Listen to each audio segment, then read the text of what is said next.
Hello, hello, hello. Am I audible? Not sure.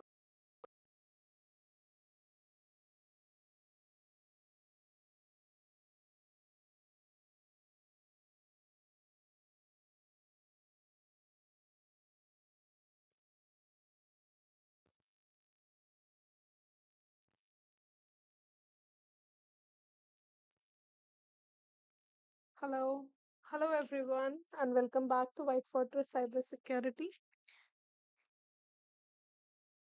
Hello, Unbalance. Hello, Luisi. Very good evening and happy New Year to all. Thank you so much, Luisi, for telling me that my voice is not audible because I thought the mic is connected well. Thank you so much for that. Hello, Unbalance. कैसे हो? I am good. How about you? And वैसे भी आज तो new year है, party वगैरह चल रही होगी भाई तुम लोगों की. Unbalanced, and you told me that you are interested, like in one of the comment, I like you message that you are interested in joining our course or maybe something. So definitely you can just go to the link that is given in the description below, or you can just contact us directly. The number is already in the description.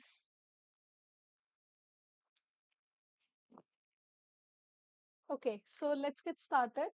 So Telnet is an application protocol. So there are two protocols. One is your SSH, another is your Telnet. Okay, SSH we already saw multiple times that we can get connection using it, right? We can directly get connection with a target system using the SSH protocol, that is your secure shell. Also, all the communication that occurs on this SSH that occurs, that is your encrypted. Okay, all the conversation that the client and server will be talking with each other or something. Okay, next month I'll join. Uh are you abhi unbalanced? I think you are.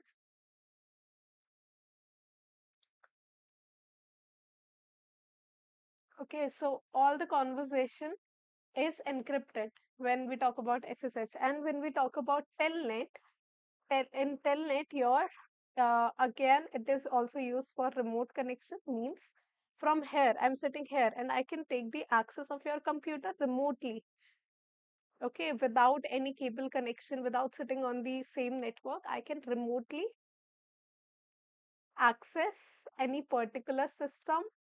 It might be a device, it might be a router, it might be a server, and I might be able to configure it as well. So it depends.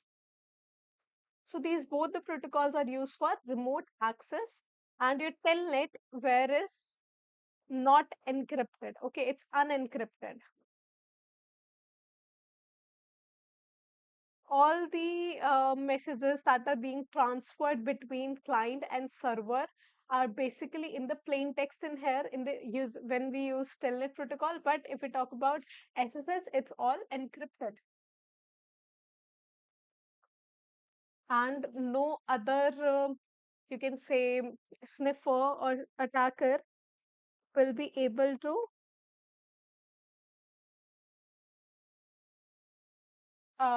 okay, I have a message here, sorry. Maybe I am or maybe not. Okay, sure, we can discuss about that later. Okay, so let's start it. Telnet is an application protocol which allows you to use a telnet client to connect to and execute commands on a remote machine. Okay, as I told you, it's used for remote connection. That's hosting a telnet server. So obviously, the client and server will just connect to each other. There will be a connection made, right? Just TCP handshake, and then only your telnet will start. As we already know, first of all, your UDP or TCP protocol is confirmed, and after that, your further protocols like telnet, FTP, HTTP, all these protocols come into the role. Okay, so the telnet client will establish a connection with the server, and the client will then become a virtual terminal, allowing you to interact with the remote host. So your client, this client will become virtual terminal where we will be able to input all the commands. Like for example, how your CMD looks like. Okay, this is some kind of interface you will get when you connect using Telnet or your SSH that we saw in the previous classes also. That we literally get the and we get the complete connection. We are able to run commands like these in here. Okay, so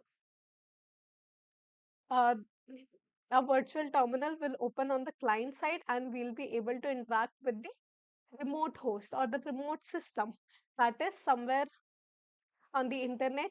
Then replacement.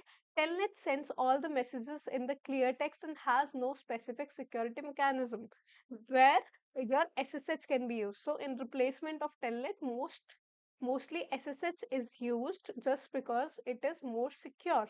Thus, in many applications and services, Telnet has been replaced by SSH where transmitted data is encrypted. And how does Telnet work? The user connects to the server by the telnet protocol. So again, the for connecting to some kind of you can say some kind of service, you want some kind of service, telnet, http, these are all services. Also, they are they work on certain protocols, means some rules and regulations are used for running these protocols, which means entering telnet into a command prompt. The user then executes command on a server by using specific telnet command in the telnet prompt. You can connect to a telnet server with the following syntax. So here we can simply is a command. What we can do, we just have to simply type telnet and then the IP address of the system that we need to connect to, and then the port number. I think port number might not be necessary as much as I remember. So let's start our machine. Here I'm deploying my machine, start machine. Until it is deploying, I've got a little bit thing. I'll be right back in a second.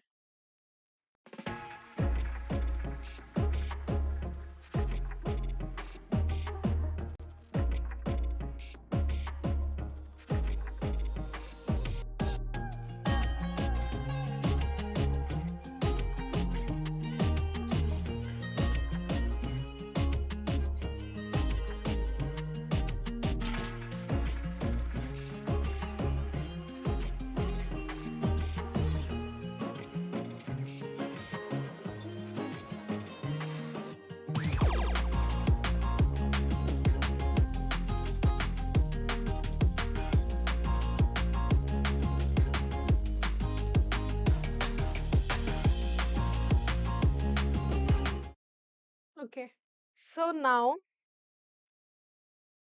that a machine has started, almost started, let's open our Open VPN as well to connect to the target system using our own Kali Linux. If you guys do not have uh, your own Kali at the moment, you can just simply go for the attack box. Okay, here you can just start the attack box and go for that one. But I prefer this one. I feel this one is much more faster and convenient because I can just full screen it or can easily use it.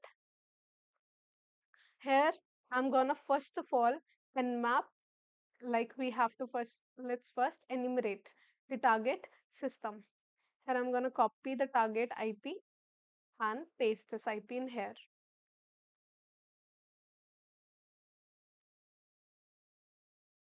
Okay, here you can see host seems down. So it, but we know that this system is up. We have just started it. So what we can do, it might be a Windows system which has disabled pinging. So for that, we can simply put -pn. So it will not ping the host, the nmap will not ping the host and will directly scan for the ports instead.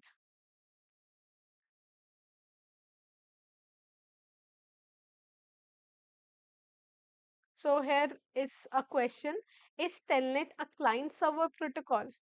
Tell me guys, is Telnet a client server protocol? And another question, what has slowly replaced the Telnet? Okay, these are really very easy questions. And the scanning is taking some time in here. No. Why no? Unbalanced, why no? Is Telnet a client server protocol? What is a client server protocol? SSH. Yes, you are correct, guys. Um, what has slowly replaced the Telnet? SSH has replaced the Telnet because it is more secure. And is it a client? What is a client server protocol, guys? That helps in connecting client and server. Client is where the commands can be run. Like, for example, a browser is also kind of a client where we are able to like enter, like if I want to look for a website, www.whitefortress.in maybe. Okay, so I just have to hit like give command, and then the server will reply back to it. So where the data is being transferred from client server and then response is coming back from server to client, that is your client server, you can say, protocols, the protocol which is helping client and server communicating with each other. So telnet also do the same, so it is gonna be a yes. Okay, it is also a client server protocol. Okay, unbalanced, I hope your doubt is clear about this thing. As you said, it's a no.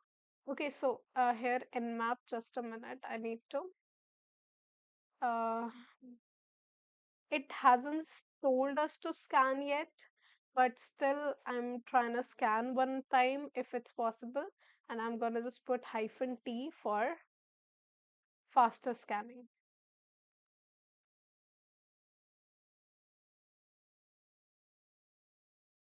Until then, let's do how this machine is saying. So, how would you connect to a telnet server with the IP 10.10.10.3 on port 23? Okay, tell me, guys, what's the command for it? What command I can use? So first we have to put telnet only, right? And here this is gonna take a little bit more time. Then what do I do? Here is the format that we just saw. Telnet, then we have to put a target IP, and then we have to put the port number. So SSH works on port 22, whereas Telnet works on port number 23. Yes, Louise, you're correct. Okay, so here we are, and here I'm gonna just copy this as well, Control Shift C, and put it in our answer. Wait a minute, what happened?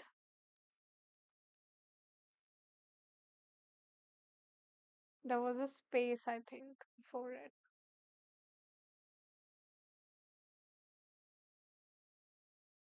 Oh, it's said the IP should be this one.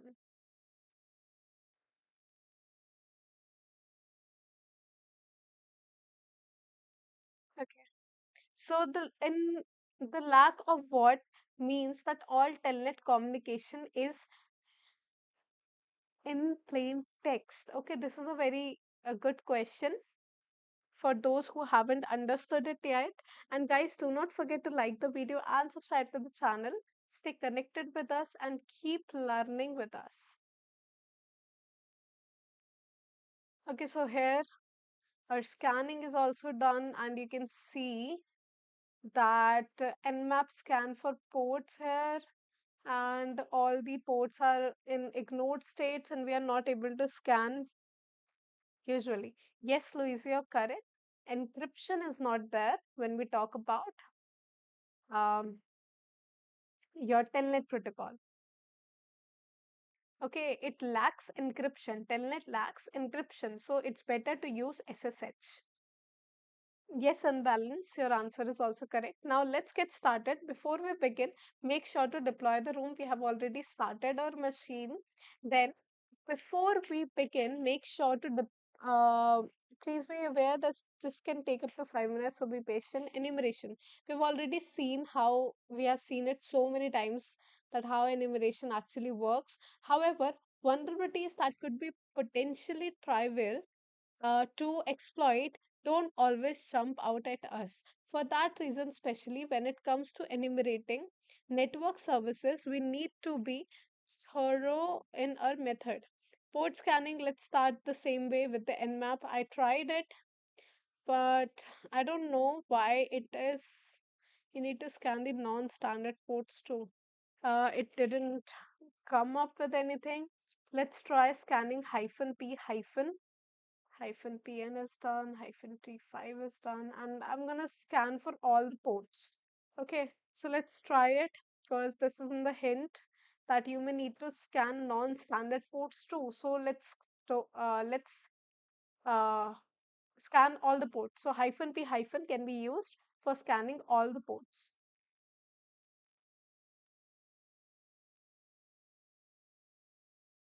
And next, what is this port? And this port is unassigned. Let's see. These answers we'll only get after we get our nmap result.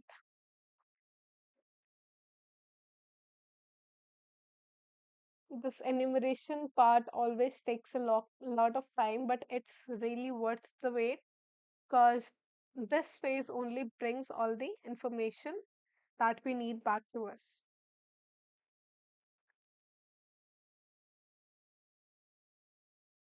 How many ports are open on the target machine? So when we tried it, let's try zero as well. No, it's incorrect. Okay. Uh, okay, then we gotta wait. And it might be a glitch in the machine also. It might be like sometimes it also creates some kind of problem in here. So I think I should restart this machine for once.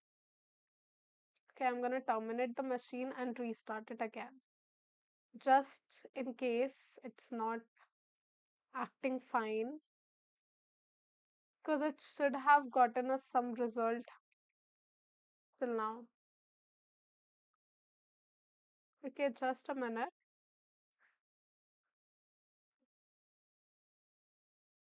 Nmap won't scan all the ports by default. Need to specify an additional flag before the scan.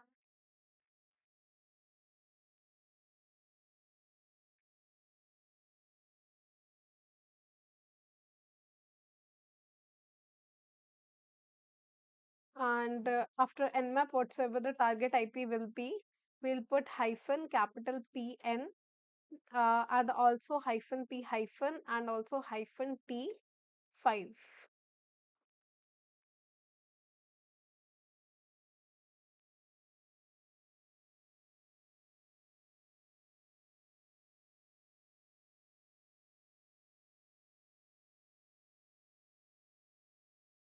Let's try it again. And guys, after we complete this series of ethical hacking, we'll start with web application pen testing. You can say we'll be able to do it on the labs only, because we cannot show it all on the YouTube. But if you guys want us to teach you how you can perform web application pen testing or web application hacking on the real websites, you can contact us on the number given in the description below and you can enroll in our courses. Can go for those courses if you really need some more real world skills that you might be needing while working in a company. आधा घंटा I know आधा घंटा class.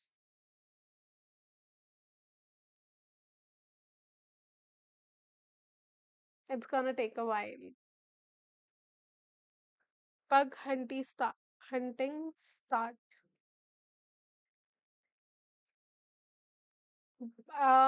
Bug hunting. Are you starting bug hunting? Because we cannot do it on live sites in here. So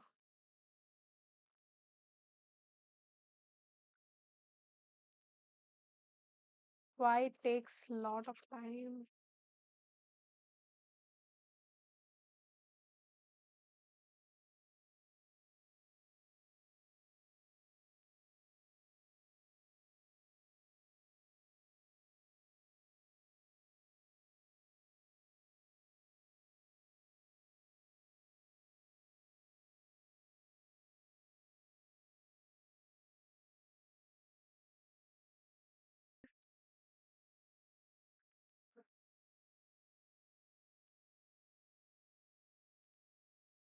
Guys, if you get any doubts, any questions during any of the topic, you can let us know in the chat box.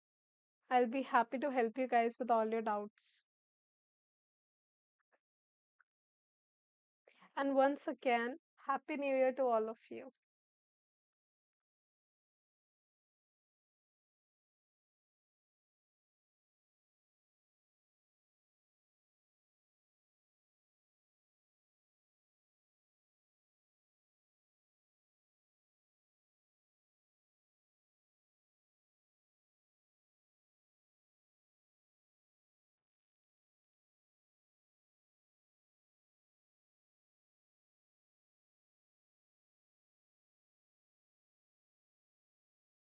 Let's look for other stuff maybe till then. Nah, that is literally all of it practical. What port is this?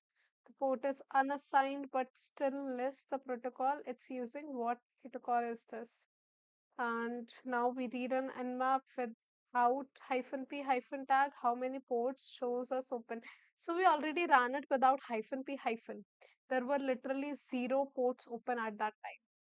Okay, so I'm gonna just put zero in here. And here we see that by assigning telnet to a non-standard port, it is not part of the common port list or top 1000 ports that Nmap scan. It's important to try every angle when enumerating, as the information you gather here will inform your exploitation stage. Okay, let's see.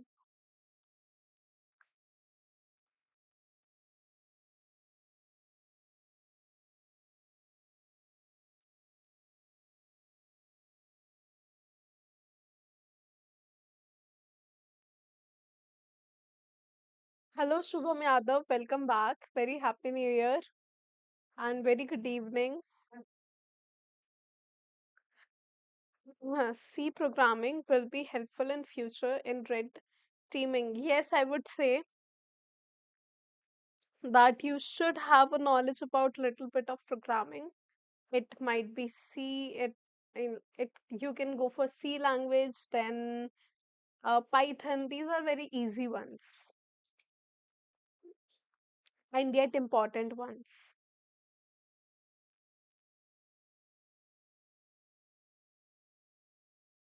Also, to write malware, C language is more preferred. Uh, because it doesn't get detected that easily, because it just doesn't get that easily detected when we write the code in C language.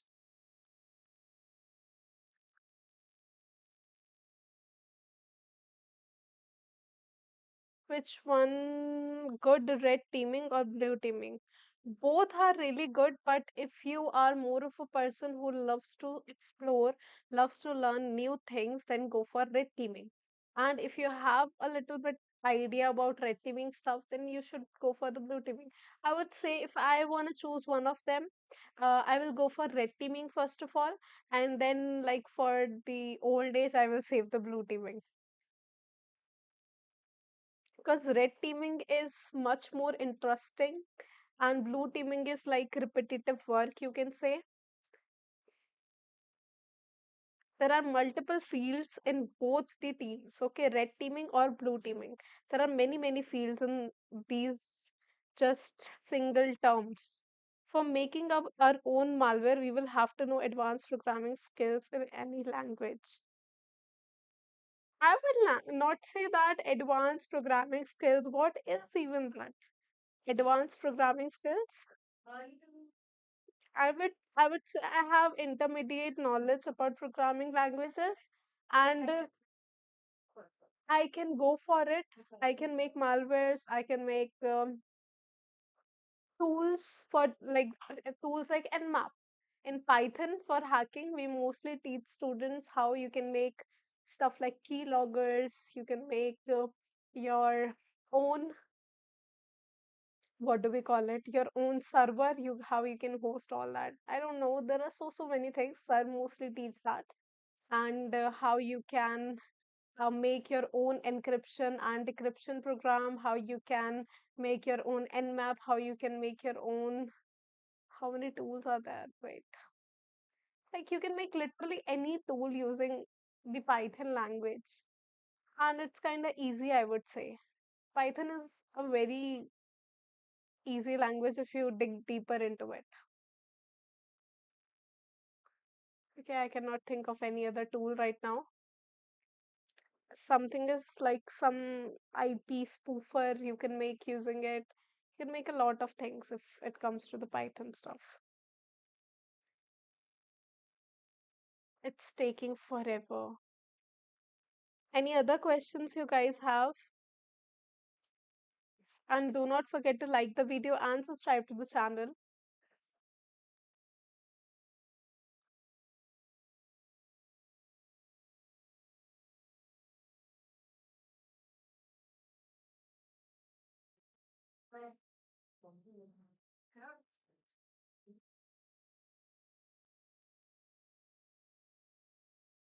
Do you guys have any other question?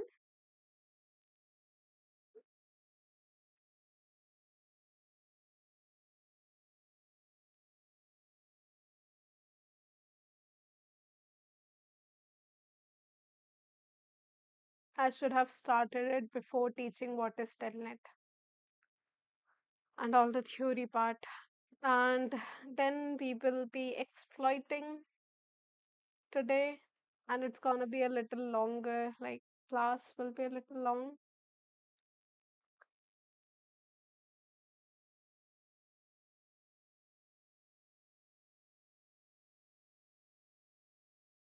Yesterday's class was very, you can say, shorter because the topic was quite easy.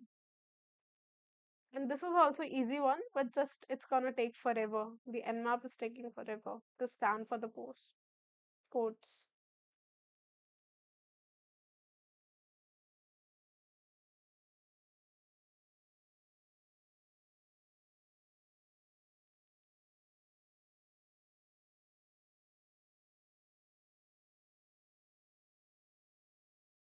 Wait a minute. It's showing 49 minutes, I think. What?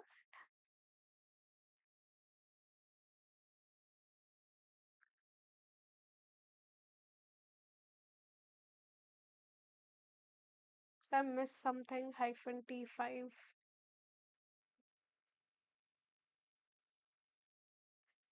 Do you guys have any other idea what we can do to like make our scans even more faster? I didn't even use aggressive scanning just in case it takes more time.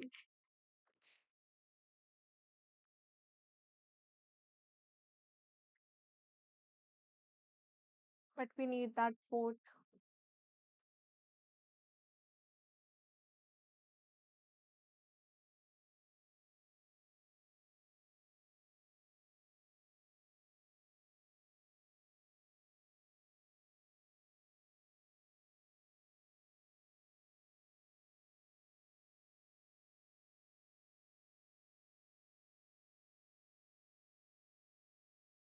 Zen map.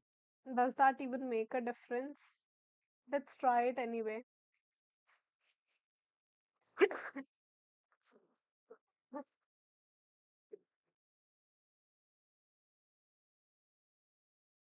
I'm gonna remove the aggressive scanning, and it's same for nmap as much as I remember. Maybe it could be fast. I don't think so, but let's try it as you are saying it. Nmap. Wait a minute, guys. I think I messed up. Yes, I did. I'm so sorry about it. What is it even scanning for? I'm so sorry about this thing that I have just done. This was a fault. I didn't start my Open VPN today. One hyphen p hyphen and hyphen t5.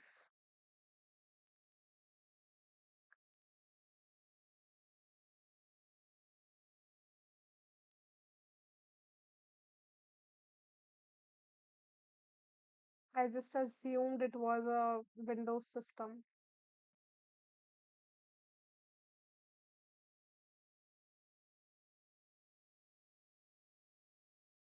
Yeah, now it's faster. Oh my god. It's literally showing 1 hour and we would have known it after that.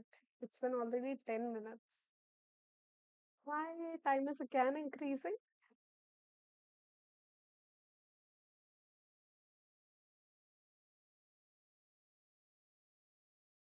Yeah, this definitely don't want us to complete this room today. Nmaps, then we have the IP hyphen P. Everything is correct this time. And just in case you feel Zenmap is faster, let's try that too. Putting my target IP in here, removing the verbose stuff.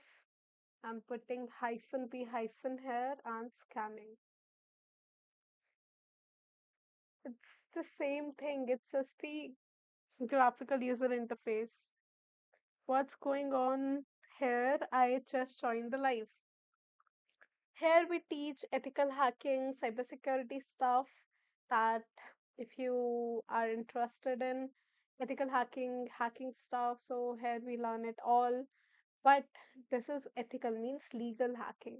What we teach is what will be in use when you go into work in some kind of company or something, some corporate world kind of hacking it is. It's nothing illegal but very important if you want to opt your career in in cybersecurity. Now it's gonna take forever to actually. I've started two tools, so it will take even much more time. So I'm gonna just close it.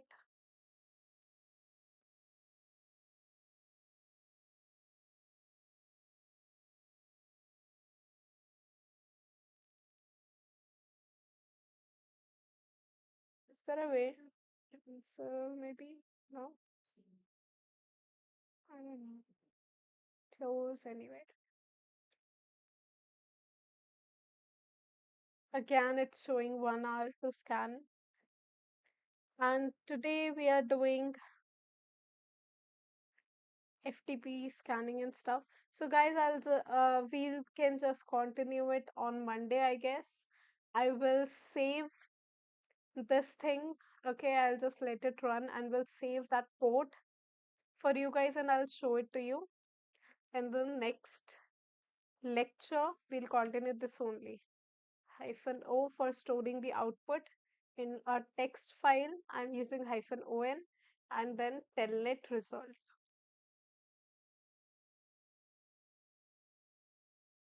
So I'm going to save it in here, whatsoever the result will come for this one.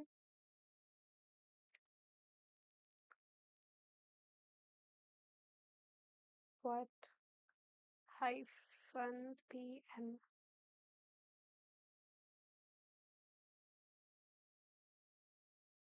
Okay, that's it. If you have any questions, any doubts for today, let me know. And I'm gonna wait till it's 6 p.m. If you have, guys, any question related to your cybersecurity career or about ethical hacking path, you can ask it right now.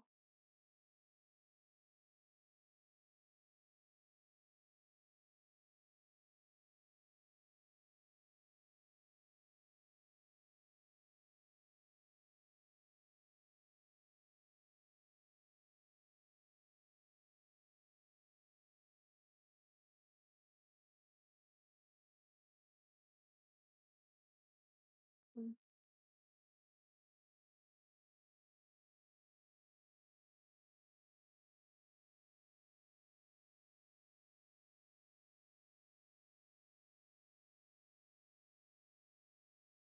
Any questions, anyone? If not, then view my previous comment. Try using Zenmap. Is that what you're talking about? Like the thing which everyone teaches? Okay. Like for making our own malware, we will have to know advanced programming skills, like the thing which everyone teaches and very different from the program written in the tools. Yes, everyone teaches stuff that is like basic stuff you can say, and might not be used for making a real program, but what we teach in Python for ethical hackers, Python for hackers, that's a bit different. We start from the beginner level and then we go to the where you can actually make your own tools and malwares stuff. But yes, other people do teach stuff that is just basics you can see and say, and that which are not used for real world tools or everything. So if you want to make something, like if you already have a little bit idea about Python and stuff, you can go for making projects. Okay, you can make use some AIs for writing the code for you and try to run them yourselves. Might try to experiment them, experiment all that yourself. You can try doing that stuff too. I missed that one, Luisi.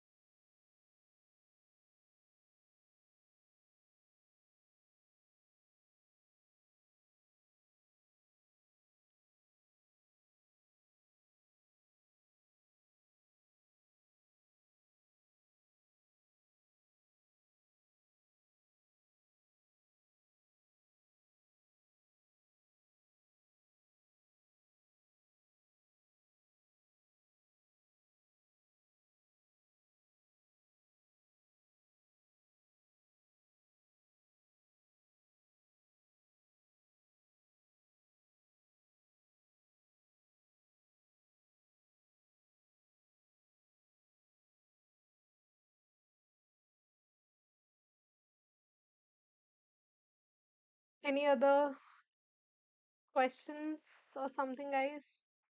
I think that's all for today. I'm gonna save the result for the next class of this Nmap. See you guys on Monday and Happy New Year. Bye bye. Let me know if you have any doubts, any questions in the comments. Do not forget to like the video and subscribe to the channel. Also, if you guys are interested in learning ethical hacking, you can contact us on the number given in the description below, and we'll get back to you and explain you all the curriculum and demo class. Free demo class is also available. And okay, guys, if someone is still watching, there is one more thing. One internship is open for content creator. If you guys are interested, you can contact me on the number given in the description below. Okay, I'll give you the more details and whatever about the new internship that we have.